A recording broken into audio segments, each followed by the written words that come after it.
ask anybody's question but yours. You're an idiot. And really a disloyal person.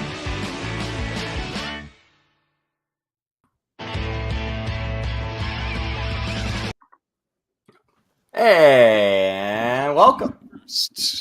Welcome to this week's edition of Disloyal Idiots. Because it's Andy and I almost said Troy Nudes' Absolute Podcast like the olden days. You got two of us here. We don't have a Christian tonight, but we did find a Pregler out in the tall grass. And we are back. We are back in action with technical difficulties and all. It really is like old times, buddy. I mean, I've been using StreamYard for Level Up, and you'd think I'd know how to do this by now. But the energy that exists when you and I get together to do a Syracuse football podcast, specifically talking about nerd things, it just takes over, and there's nothing you can do about it. Yeah, and you mentioned Level Up. I think we're going to get into a different version of Level Up later in this on the NCAA 25 front, because I feel like both of us are playing the shit out of that game. I have purposely let's play the game. Are you playing on PlayStation or are you playing on Xbox? PS5.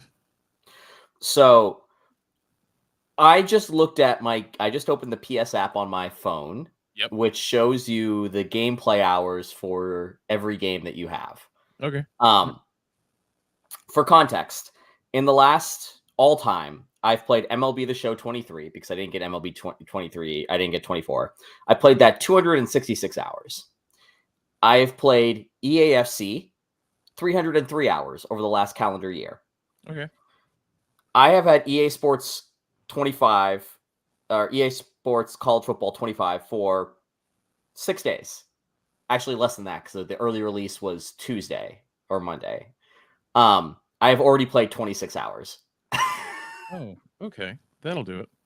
How do I find that played?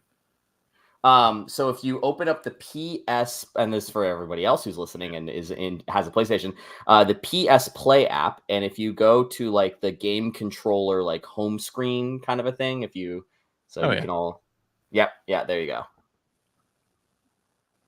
What are we sitting at for Steve right now? I don't know. Did you do early release or did you just do the standard release? I did, but I had a ton of life happen, so I am only at 11 right now.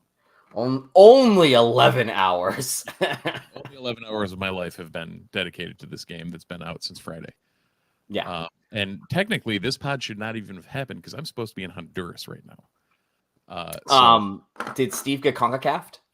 No, Steve got Microsofted. Yes. Shout out to all of our IT workers. Anthony Herbert, if you're out there listening, a very good Syracuse online follow if you want. He works in the IT security business.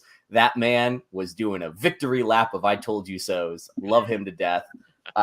Great guy, but he's been right on about this stuff before.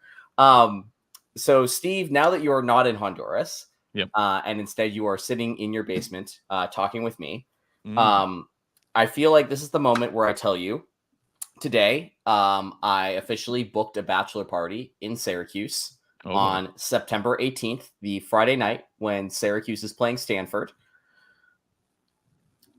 That can only end poorly. I'm just letting you know right now. I will probably be up in Syracuse either Wednesday night or Thursday morning.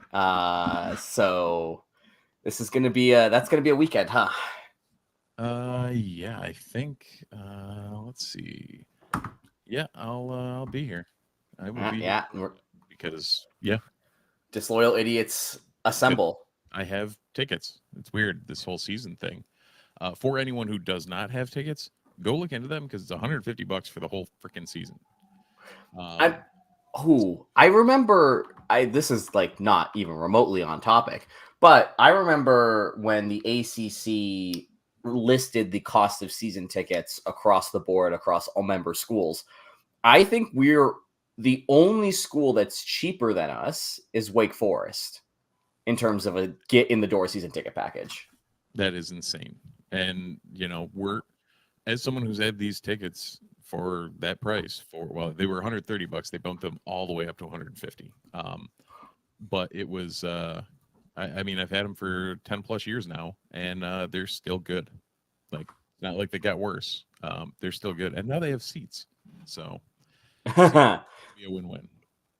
Yeah, I'm curious to your perspective here. We haven't really talked about it a lot. Actually, sorry, I'm going to get very distracted here. Before we get into the new seating things. Shiny. Shiny. Andy gets very distracted very easily. Let's share. See if this works. Can you see my screen? Absolutely. So this is from the Sports Business Journal. This is 2023. This is the self-disclosed ACC ticketing packages. BC, you're looking at 176. NC State, 310. And this is like you said, the lowest in the door to four seasons. Yes, this is for 4. This is your season ticket price that you're looking at for every ACC school in 2023. So it's up here.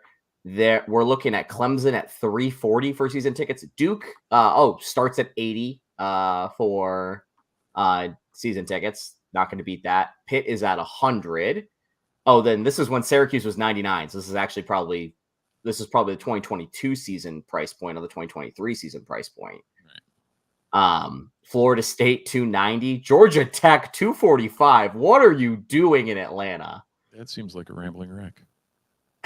Virginia at 190, Miami at 140, and Wake Forest also at that $99 price point. UNC also at that $99 price point. So you know what our friend Carolyn Darney is going to be disappointed about. After my first season at SU in NCAA 25, I got offered the Virginia job, and it was listed as a step down. I mean, we can get into that here in a second here. Before we get into the college football hyping talk, there hasn't been a whole lot that's been going on with Syracuse football in the news because we haven't started official open practices yet, but we are less than 2 weeks away from that process starting here.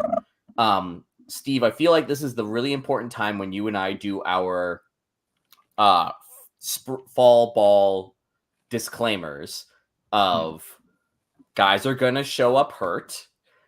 Guys are going to be playing in positions that they might not play week 1. It's just because you need to have enough bodies to run an effective practice.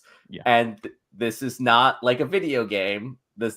These practices are pretty intense and they have a lot of moving pieces in them. Mm-hmm. But this is the first time that we will see the team in action in a way that is meaningful since the spring game. Yeah. And we are right to be excited about this. But I don't know about you. This is the first time that I really start diving into the team and start actually trying to make sense of what we're seeing. Because now with the transfer portal and the way everything works, it doesn't really make sense until fall camp breaks for you to get invested in certain players and their pecking order with the rest of the depth chart. Right. And since we saw the spring and since we've seen the comings and goings before and after the spring camp, it's one of those where you keep tabs on that sort of thing. And for you guys, it's partially a sausage, how the sausage is made type thing. Like we're tracking the comings and goings and all that, but when we're looking into things, when we're analyzing things, it's people that we know are going to be there or people that we're intrigued about that are coming in. The holistic, how the depth chart's going to break down, how any of the tighter, more specific nuances of what's coming out of this camp, that's all going to start that first week in August when they report. Because at this point, the only people that know what the hell is going on are either, Fran Brown or someone on his staff or someone who's gotten into the program, which is, I don't think anybody on our staff will ever claim that. So it's kind of a wild and wacky world where there's no real knowledge of where we're at right now outside of what we can glean from a couple of reports here and there and a couple of arbitrary tweets we get. So yes, it's in a weird spot.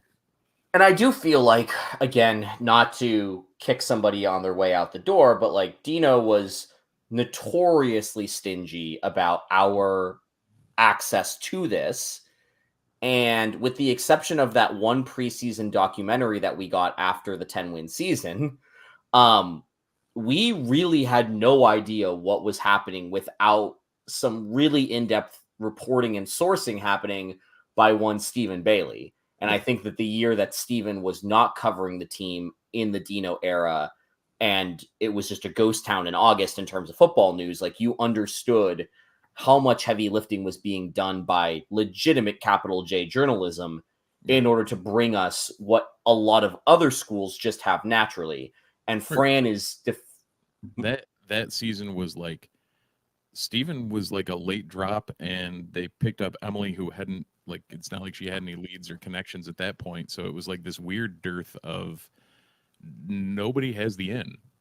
Like, there was turnover in the staff, there was turnover in the journalism end of things, and it was just like, now what do we do? Yeah, I just remember, like, doing this podcast and just being like, I don't know what to tell you guys. Like, we can speculate all we want, but we got 10 minutes of grainy Zapruder film. Like, there's nothing really worth breaking down here. Yeah, someone was on a campus tour of the Dome and saw them practicing inside or something. Or they're up, like, in the stanchion, the press box of the soccer stadium, looking over onto the grass fields. And it was rough. Yeah, and so Fran has made it abundantly clear that's not how he intends to run this program. And all the more power to him. I do think that the competitive disadvantage thing is kind of overblown in this space. But what I do think is going to be interesting about this, and this is going to be something that you and I kind of start dissecting in the video game talk, is that there is a lot of roster turnover for a team with so much returning production. And I think this is where I am having problems dissecting hashtag 10-win Syracuse versus let's just make a bowl game, is that there's going to be so many new faces that we are looking at in really key positions on both sides of the ball. And spring is going to be really helpful for us to figure out which mix of veterans and new faces are going to be expected, at least in the early season, to kind of carry that load. I do think that that is probably the most interesting story I would like to have answered coming out of early fall camp reports. Well, and you talk about returning production too. One thing that we also have to remember, returning production does not account for the guy who was supposed to be the linchpin of this entire team last year, and likely will be this year, because he didn't produce anything last year. So we're trying to piece this puzzle of returning production with the return of Aronde Gadsden, with all these pieces that have moved into the puzzle, like in offense specifically, because we're talking Aronde, but like you're, markedly improving the quarterback position. No offense to Garrett Schrader, but Schrader may have been the better athlete. However, Kyle McCord factually will be a better quarterback. This is the same argument anyone who's been a longtime listener, I always have. Like the Dungy versus DeVito thing. DeVito was a better quarterback. Eric Dungy was a better athlete. Like, there's no two ways to slice it. I mean, it is what it is. So we're in kind of the same situation. Hopefully, the large humans in front of him can keep McCord upright long enough to get the ball out, which is a big problem that DeVito had here. But in general, I mean, what do we have that we know, and what do we have that's coming back? And I guess hypothetically we could pull up the NCAA 25 depth charts and see what they have listed compared to what we think it'll be. But yeah, it's a weird situation on what's coming back and how to actually characterize that, because there's a lot of question marks even with the quote unquote returning production. Yeah, and I think when we're looking at the Aronde of it all, he is definitively a game breaker schematically, because when he was healthy in that first season that he was really like a key player for the team, and we talked about it all the time last year, what he brings to your offense just in terms of pre-snap defensive alignment tipping their hand Yeah. is so important, let alone what role he's playing in the general passing attack. And I think that with a player like Garrett Schrader, he was a safety net to Schrader's fuck it, let's try to make something happen. That was his primary goal at all times as quarterback. With Kyle McCord, it feels almost like Oronde is even more important because that type of player is what takes a Kyle McCord from fine quarterback to elite quarterback in terms of production, like what we saw last year with McCord and Marvin Harrison Jr. When you have somebody that you can line up pretty much anywhere in a spread offense and say the defense has to adjust everything that they're doing around this one guy, otherwise he will just take the top off and this whole thing is done. It allowed McCord and the rest of the offense to hum so much more smoothly. And again, Ryan Day is probably one of the best passing game coordinators in the entire world right now. So I'm not saying that like it is just because Marvin Harrison Jr. was there that Kyle McCord was good. What I am saying is that when you look at the rest of this Syracuse roster, there is not another weapon that is to that caliber except for Oronde that will allow you to potentially unlock that next level of Kyle McCord, to use EA college football terminology, field general. I am here to hold the ball for 3.7 seconds and get it out of my hand. I am not here to run around. I'm not here to scramble. I am here to make the most efficient pass possible. And if there's not an efficient pass, throw the ball away. And Oronde allows you to have that efficient route more often than you don't. Yeah, and I guess Oronde is, and Marvin Harrison was for him last year, but Oronde for Syracuse is going to be that guy that I guess we can put it in basketball terms, where he's that guy you've got to play man and a half on.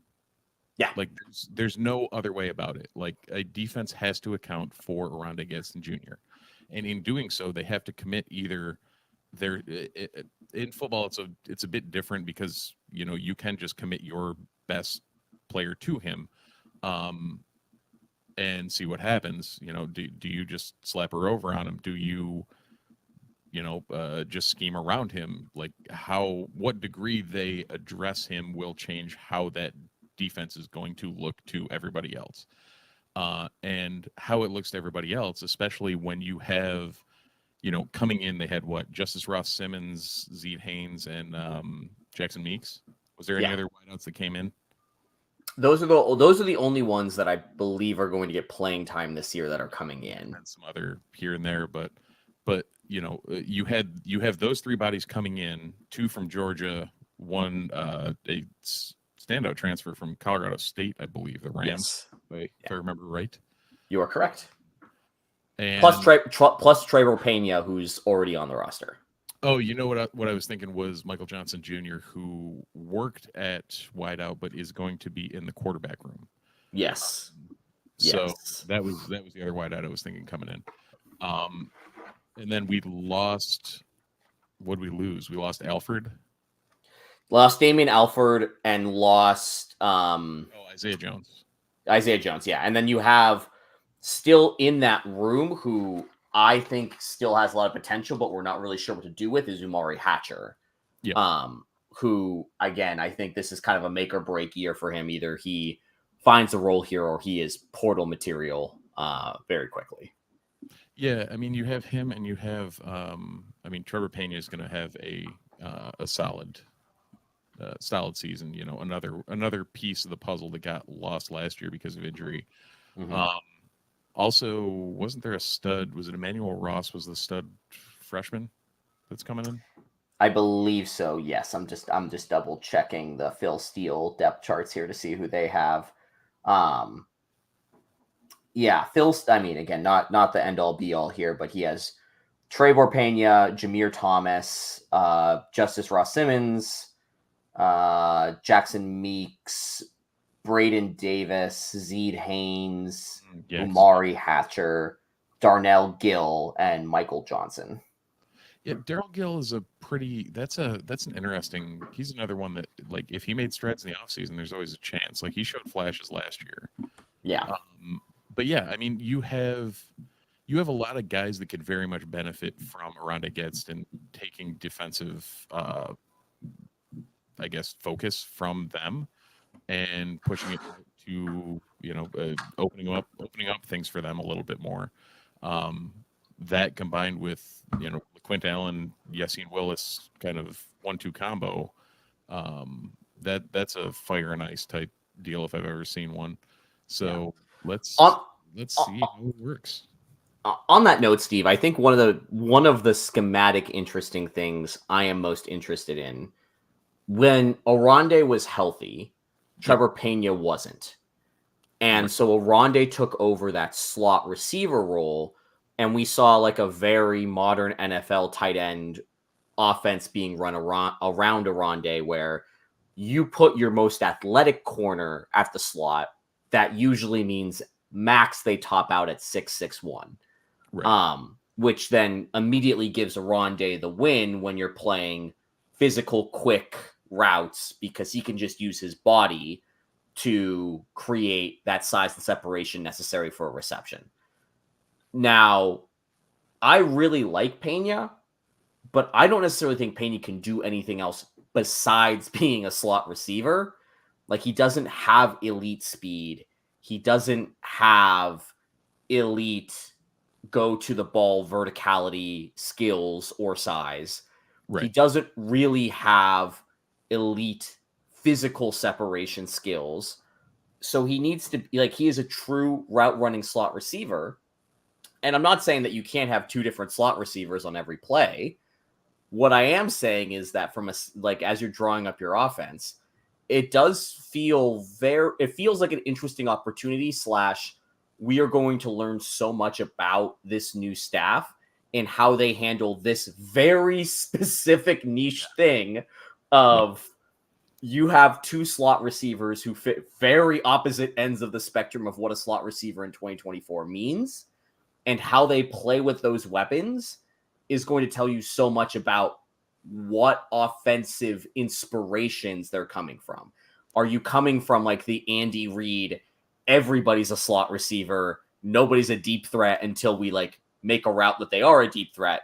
Or are you coming from a more traditional professional pro wide receiver style where we have the vertical deep threat in Aronde and we have the smaller slot guy? Like, I just think that there's a lot of different ways this could play out that I find infinitely fascinating. Well, and even the two of them, you mentioned Pena as a traditional route running slot, but like Gadsden also, like, those same routes, very different reasons, he's going to be wide open. Mm-hmm. Run the same sets and the same routes, and both of them are going to be open for completely different reasons.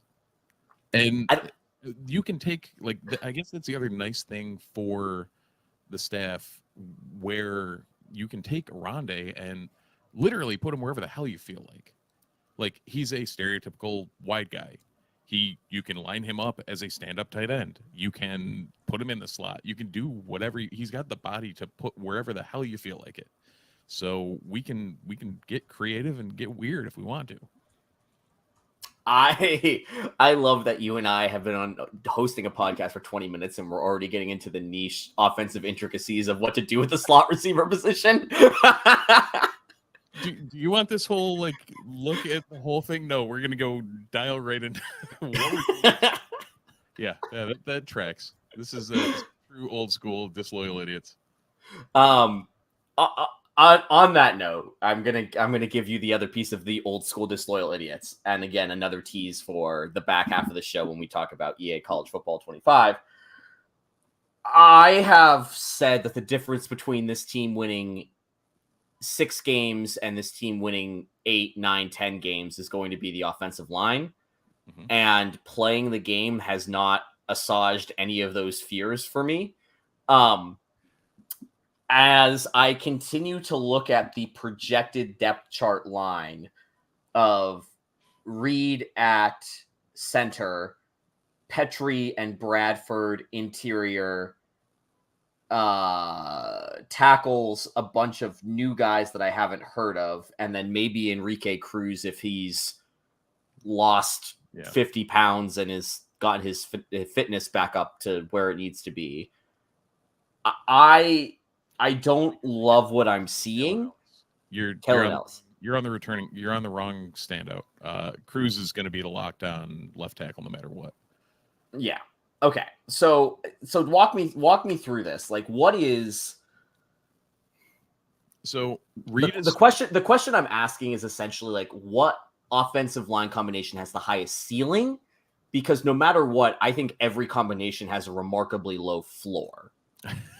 Don't be so optimistic here, buddy. It's you and me. Come on.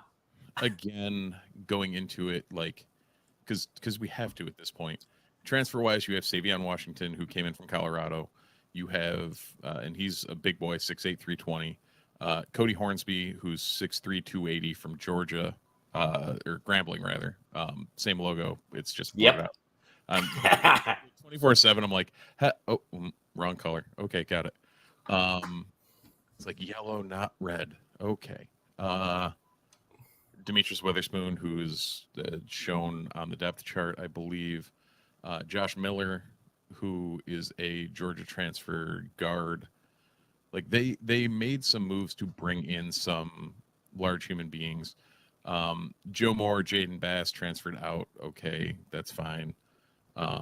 Moore, I think if he was going to crack anything, would have cracked last year when he was healthy. Wes Ho also transferred out, who was kind of undersized to play here anyways. He transferred to UConn. So the other, like, I don't know. January is fine. I'd assume Cody Hornsby makes a move for one of those interior positions. He was a pretty standout at Grambling. We'll see where that goes. We're not going to see him until fall camp because he transferred in then. So we didn't get him in the spring. He is also the brother, I believe, of Jalen Hornsby, who's a defensive tackle or defensive end. Bradford, I mean, he's gotten his shots over the years. He never did anything to make me not like him. He never did anything to make me stand out and love him. So we'll see where him, Cruz, Miller, and Hornsby, I think, are going to be fighting it out for those two guard spots. Enrique Cruz is pretty much your lockdown left tackle. Petrie moved into that guard spot as well, I think, towards the end of last year. So he'll be in the mix there. He was the starter at the right guard, I think, for a while. And then the right tackle, Wollabaw's getting healthy again. You've got Savion Washington transferring in. You've got Demetrius Witherspoon transferring in. Like, there's enough. I think what we saw in the past, Andy, was a level of serviceable starters that was followed by lacking depth. And I think what we saw this offseason was the staff go out and say, listen, if one of our offensive linemen gets hurt, it's not going to be the apocalypse, and we're not going to lose the entire rest of the season because one guy got hurt. And I think that will be a good thing ultimately, and I think that'll kind of bring I don't know if the ceiling moved up as much as we would have hoped it, but I think the floor rose significantly, if that tracks. No, that does track, and honestly, I think that's for all of the for those that may or may not listen to my other podcast that's more college football holistic. Like, the one thing that the transfer portal hasn't solved is an offensive line. Like, it is, I think, what Dion is doing at Colorado is kind of proof that you can't portal in a whole new line every year. But what you can do is fill a gap or backfill depth in a way that's really hard to do in recruiting. And it does feel like Syracuse is trying to a little bit rebuild on the fly, but they're also just adding depth pieces. If these guys don't work out this year, they'll work out next year. So I'm here for it. I'm mostly just here that they're getting big bodies. Like, I think that one of the things that has been made abundantly clear is that we are going to be running a more traditional offense rather than a version of the veer and shoot or air raid that Dino wanted to bring in, where you needed to have lighter guys with tempo, because that offense has pretty much died on the vine. And he brought in the hogs. Like there was no small human beings that got brought in on the offensive line. It was all 300 plus big boys. Yeah, and I think that makes, again, feed LaQuint Allen and hope that you can buy some time for, whether it's Pena or Oronde or one of these new guys to like get downfield or just be open in the slot. It feels like really overly simplistic way of breaking down this offense, but I feel like at its core, that's kind of what we're hoping for this year with the offense. Yeah, and I guess we're a week and a half, 2 weeks out from learning anything, but when we do, I'm sure you guys will be I guess not the first to know because we do this once a week, but you know the drill. Yeah. You also know the drill. We're going to talk about Home Field Apparel. Our favorite vintage collegiate apparel t-shirt company that now also does so many more things than t-shirts. They do dad hats. They do snapbacks. They do pretty much your entire wardrobe. If you want to look incredibly stylish with some vintage looking apparel, go to Home Field Apparel. They're pretty great at what they do. They're also really big on plains. Like sometimes you just need to wear a plain t-shirt to work and you just get a, I realized how that sounded when I said it. But sometimes, I mean, if Home Field was running the IT infrastructure everywhere, they can handle a big noon Saturday launch. They've got their stuff figured out here. They would allow you to be in Guatemala, Steve, wearing a tremendous amount of vintage collegiate apparel. So thank you again to Home Field for sponsoring the pod. The promo code Noons, NUNES, for 10% off your first order at Home Field Apparel. Is it Noons or Noons 23? Nope, it's 24. So 20. It was. Did they switch to just Noons? I have to email Connor and find out. To be completely honest, we're still, the college football video game reminded me that we're in preseason mode, and I need to reach out to him about a variety of different topics. So fair enough. Yeah. So anyways, Connor, if you're listening, I know you aren't, but if you do somehow stumble upon this podcast, text me because I probably won't email you until Wednesday. Steve, let's talk about a video game. EA College Football 25. Yes. First impression, there's a meme going around. It is, I believe, I don't remember the exact court case, but it is of some celebrity hugging his lawyer with tears in his eyes. And the meme just says, when you beat the Madden reskin allegations. And it definitively is not. And that's the beautiful thing. I don't know if you would have been in college when 14 came out, right? I have a very sad, funny Andy story about 14. So 14 came out my junior year. So fall of junior year was when 14 came out. And I had a car. I lived on my own. I was fully responsible for my own financials, which is terrible because I had no money at all times, because it was money in, money out, as most college students will do, but I was very bad at that.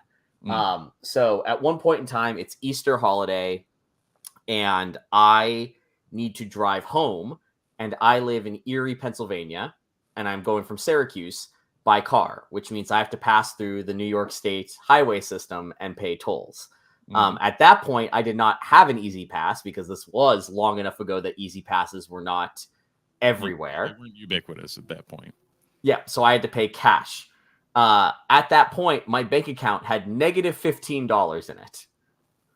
So I could not withdraw cash to pay the tolls. You can't just not pay the tolls. They have little bars that kind of prevent you from doing that. So what I did was I sold my EA Football 14 video game for toll money. Yep. And I got $100 for the game from a friend, $100 cash. And I used that to pay my tolls to and from for Easter vacation. And the end result of this story is that, yeah, I have not played college football since the weekend before Easter of my junior year. Wow. Yeah. So, needless to say, I paid extra for the early release and might have had a bit of an emotional moment when I booted up the game and was able to play that game once again, because I'm in a very different life status than I was then.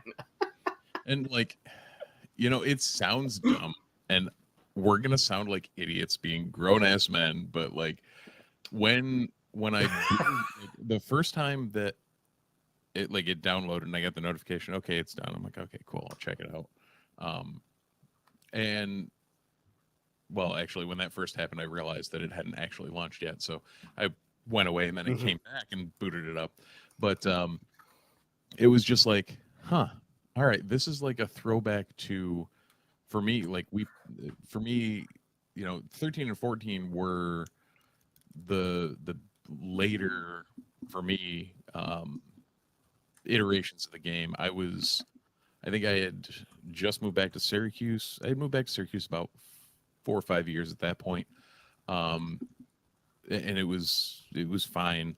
But like going back to remembering in college, like running all these dynasties and whatnot of back in like 02, 03, and even then it not being a Madden clone. And even then it feeling completely different. And like 13 was the last one I had. I never had 14.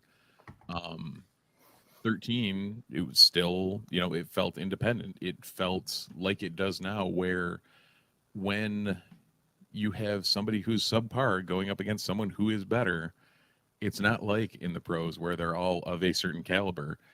If your boy is going to get trucked, he's going to get trucked. There's no two ways about it. Like, Aranda Gadsden is going to run over the DB that's, you know, 5'10", like 110 pounds soaking wet.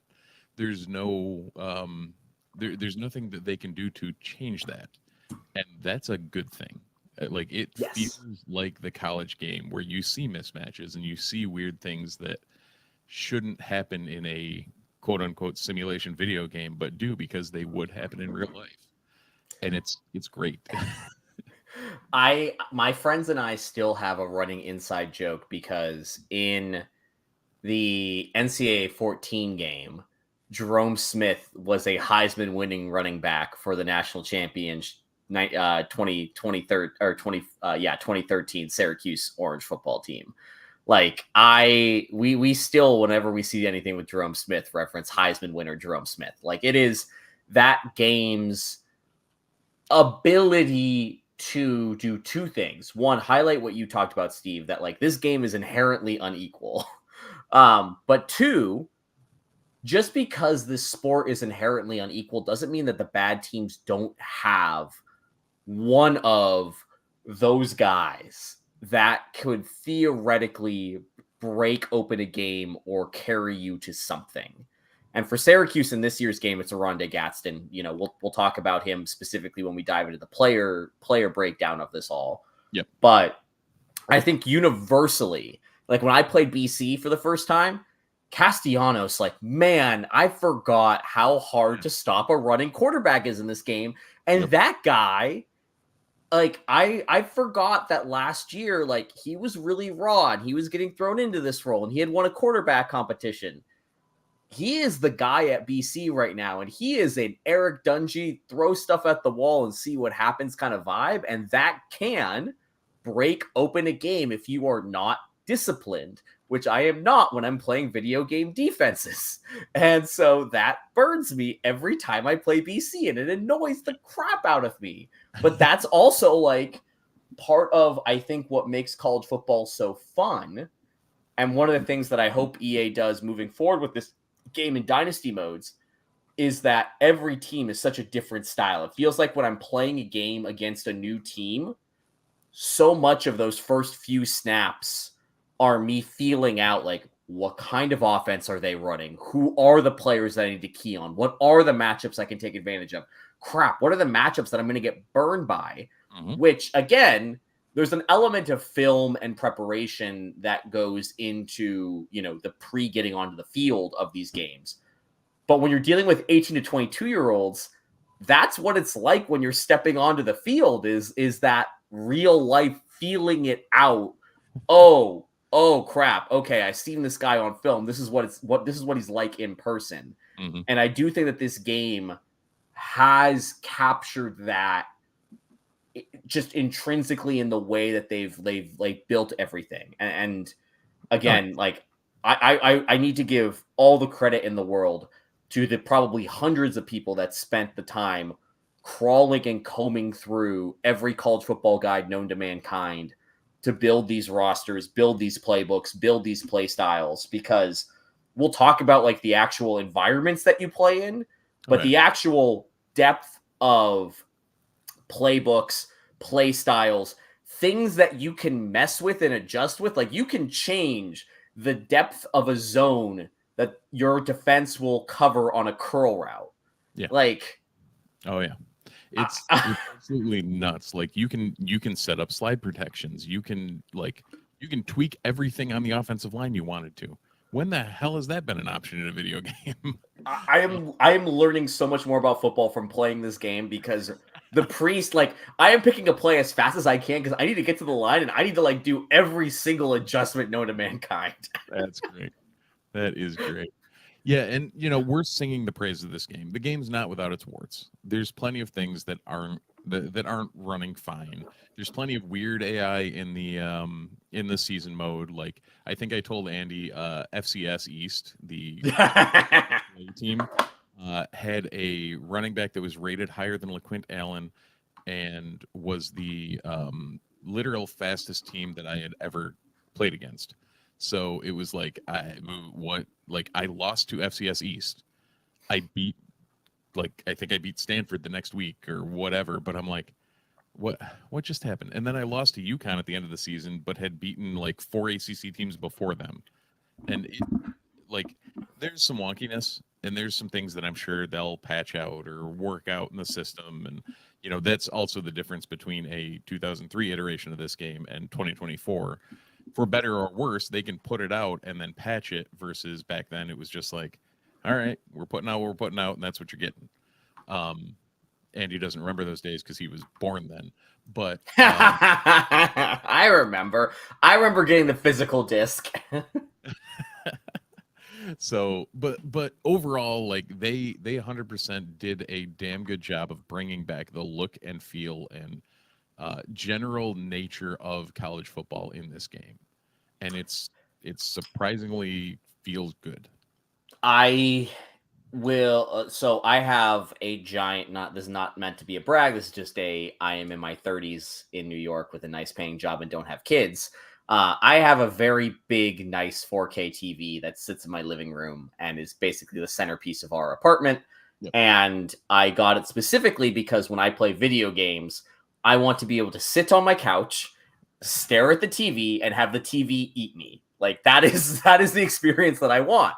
And so when I played as Syracuse, and the opening shot when you play a home game at Syracuse is Otto running up to the camera. Yeah. And you have the players in the tunnel, and they have the smoke, and they play the fight song, and they have everybody lined up out of the tunnel with the flags like they actually do in real life.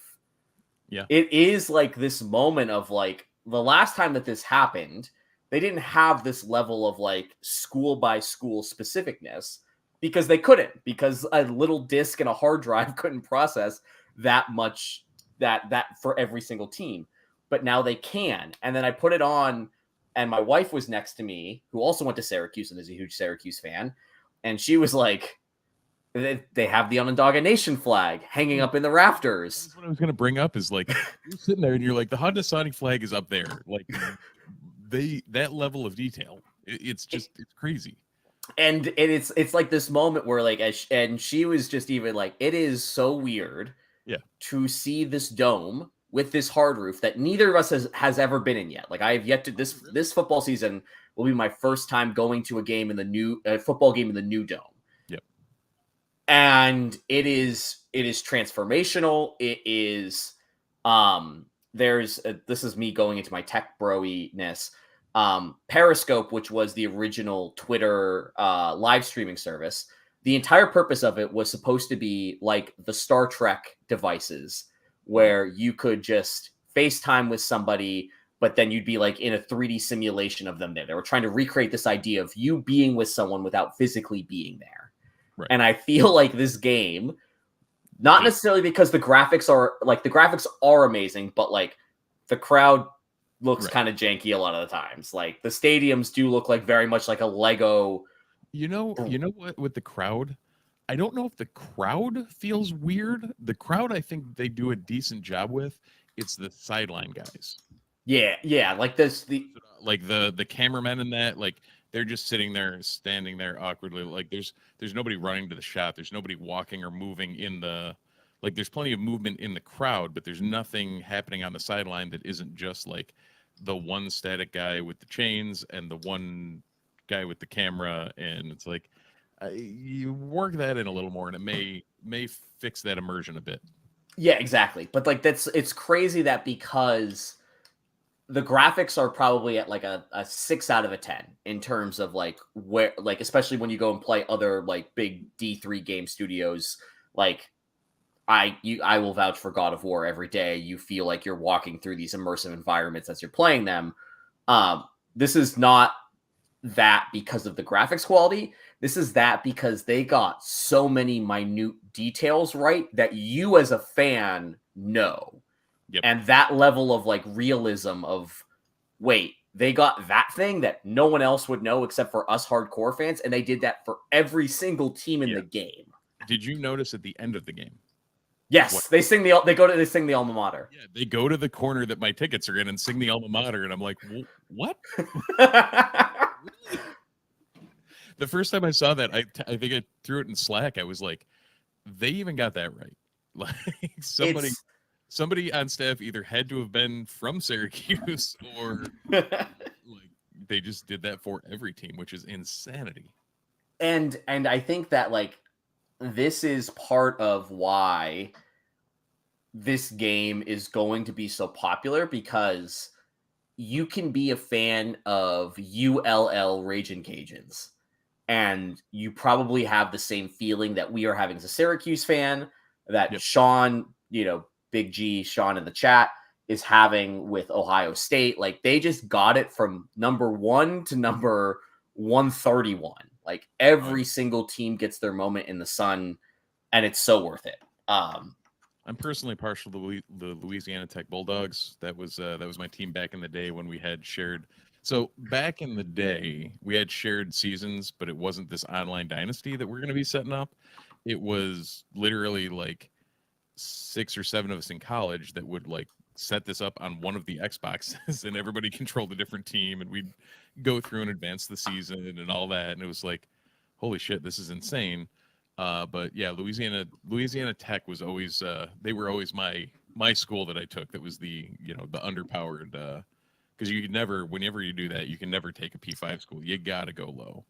Yeah, I was gonna say Marshall was always my go-to because we are Marshall, Western, West Virginia, Western PA, love, like it's all the same.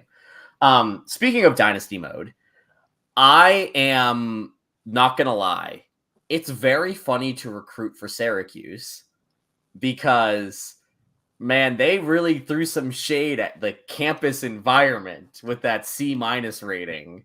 Yep. And the academic prestige being a B- or B+ or whatever it is like, I get that. That's where we're at. And there's nothing you can do to change those things as the football coach, which is incredibly accurate.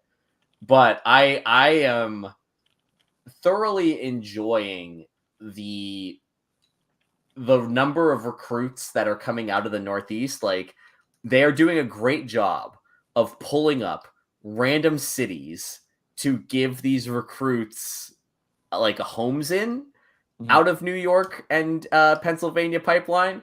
I'm currently recruiting a 4-star left tackle out of my hometown in Erie, PA, but I also have a Rochester 4-star and a Baldwinsville 4-star. I have discovered there is a Baldwinsville, Syracuse, Fayetteville, all of them are like separate. They didn't just lump all of them into Syracuse. Like they legitimately are pulling each an individual thing, and I love it so I had a much. Cicero kid, so yeah, it's the level of depth is drastically increased since 2014. You know, they've had 11 years to work on it. What the hell?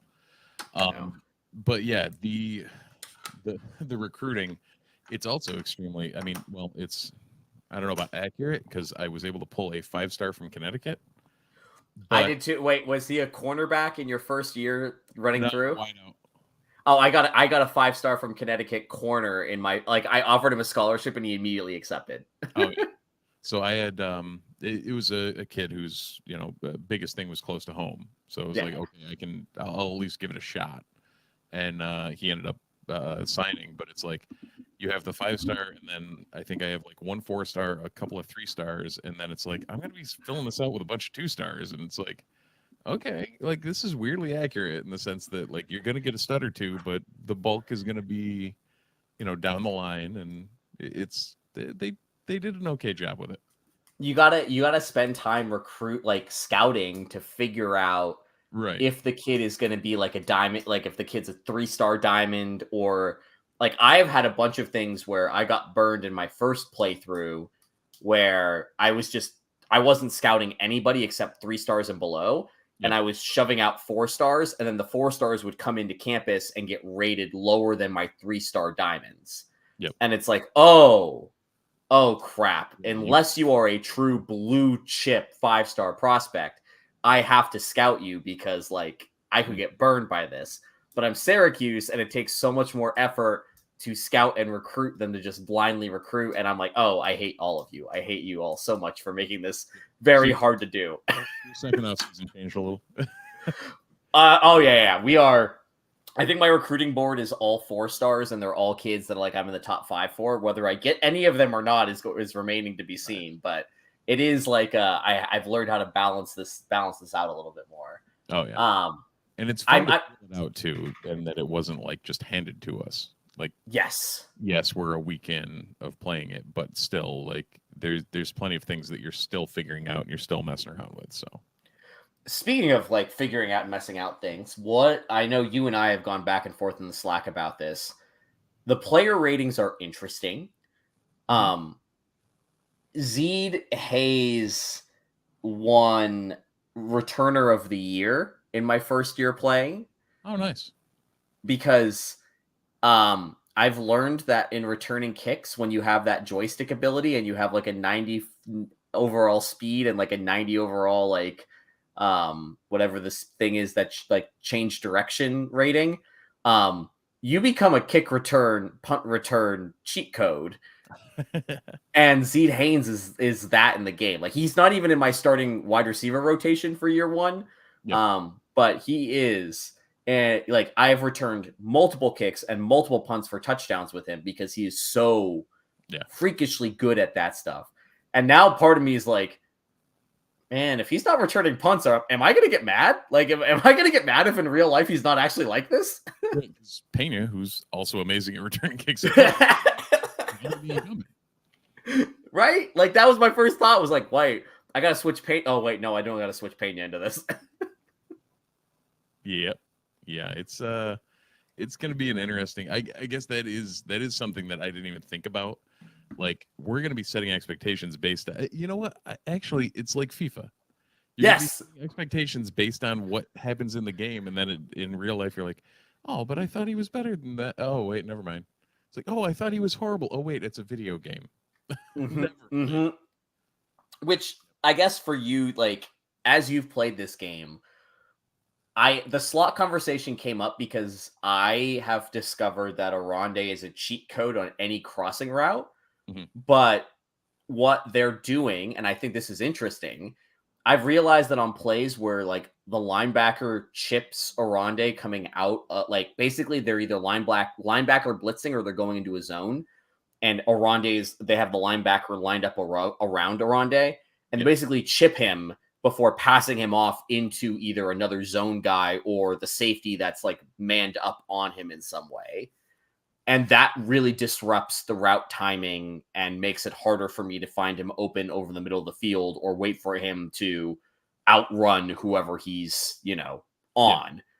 And I'm like, oh, yeah, that's how football works. Yeah. Now, again, like I said earlier, when you're inherently doing that, that means that linebacker either isn't coming or isn't handling his man, and he's still taking up time on Gadsden, who's ultimately going to be somebody else's responsibility. So when you decide to learn how to be a quarterback, because I still haven't, no. For one, the passing in this game is freaking hard.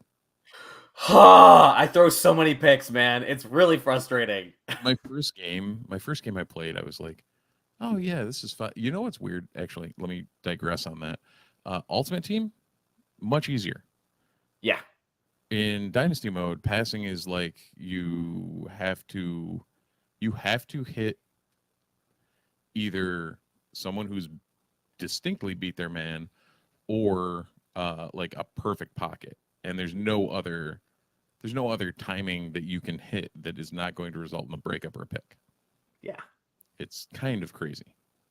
It's really hard, especially with McCord, who doesn't have great scrambling or great pocket like mobility. Mm-hmm. In my year 2 on my dynasty, instead of starting Jackson Del Rio, I encouraged him to transfer and started a true freshman 4-star that I recruited out of Pennsylvania, who's a scrambling type.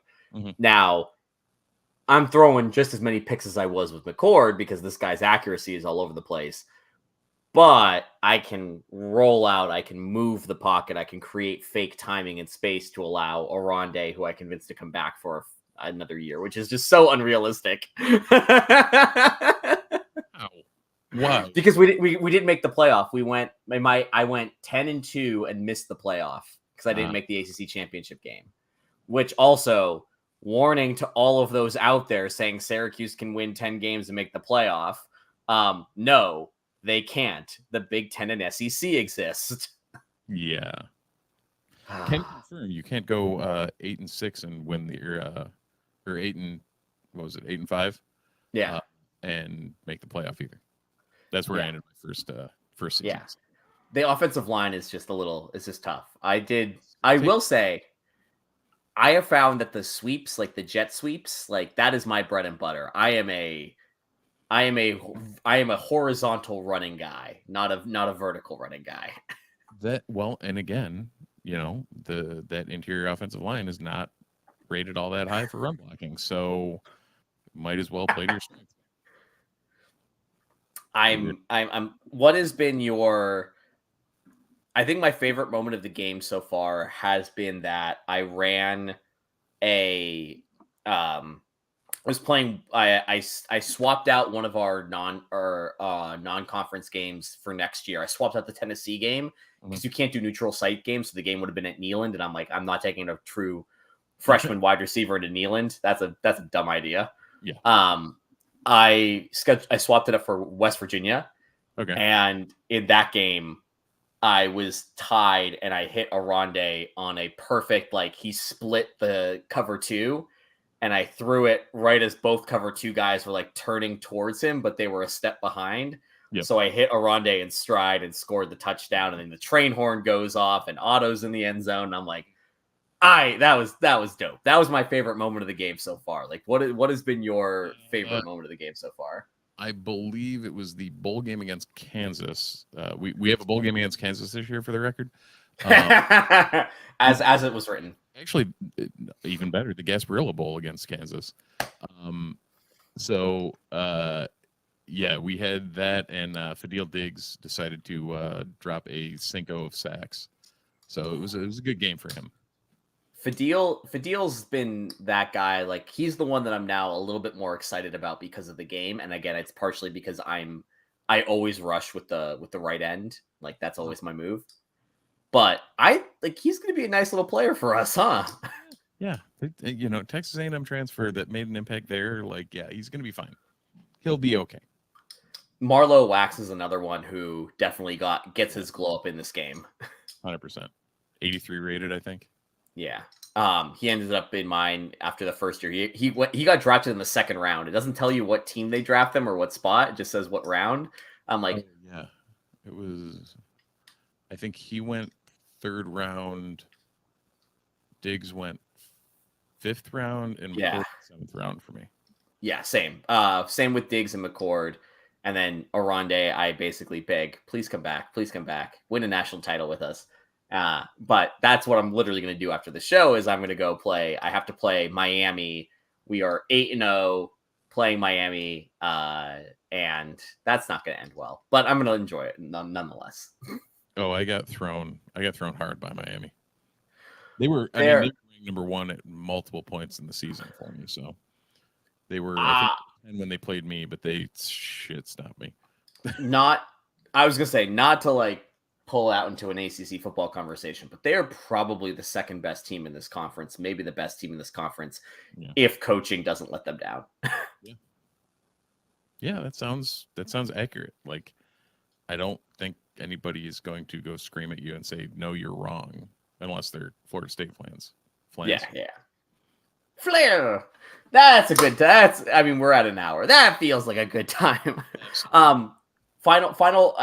Any final thoughts on the game, on how Syracuse is in the game, or just in general, how happy you are to have this little warm piece of comfort back in your life while we live through the dystopia? Oh, it's a glorious thing, and we're here experiencing it all together, and we'll probably have a lot of content on the site, and I'm sure we'll have a unified season before too long, and we'll see what happens. Cannot wait. That is it for Disloyal Idiots here on the Fans First Sports Network. You can find us on Facebook, on YouTube, on Twitch, on Instagram. And you can also follow News Magician on all those sites as well, because we partnered with them. We appreciate all of our friends over there. Make sure you follow us across all these different sites so that way we can trick the AI into expanding the Ottoman Empire. Steve and I and Christian will be doing this pretty consistently now, Sunday nights at 8 p.m. Eastern, as we ramp up into football season. We are very excited to get ready to go. Again, if you are a Syracuse football fan, please follow us, like, and subscribe. Also, if you're in Syracuse, you're going to be at any games, drop us a line. Let us know. We will be there, and we would be happy to tailgate with you. I just ordered my Syracuse tailgate koozie. Like, I got one of those metal things that you can put beer cans into and stuff to keep cold. That has a giant auto on it because I'm a mark, and I'm bad at this. Give me all the auto thing. Anyways, I'm excited for football season. Steve's excited for football season. Christian's excited for football season. We're all going to be up in Syracuse, and we would love to see you up there. And remember, like, subscribe, follow News Magician and Disloyal Idiots. We will be back here next Sunday at 8 p.m. to talk more EA Sports College Football, probably talk in Honduras, but you guys can. Aw, Steve, I'm going to miss you. Yeah, we got to shift the trip from the Saturday we were supposed to take off to Tuesday, so we should be good. Great. So then I will talk with Christian about this topic as well. And after that, we're in fall ball, man. Absolutely. It's going to be wild. As always, thank you to everybody who's supporting us. We really do appreciate it. And also, go Orange. Go Orange.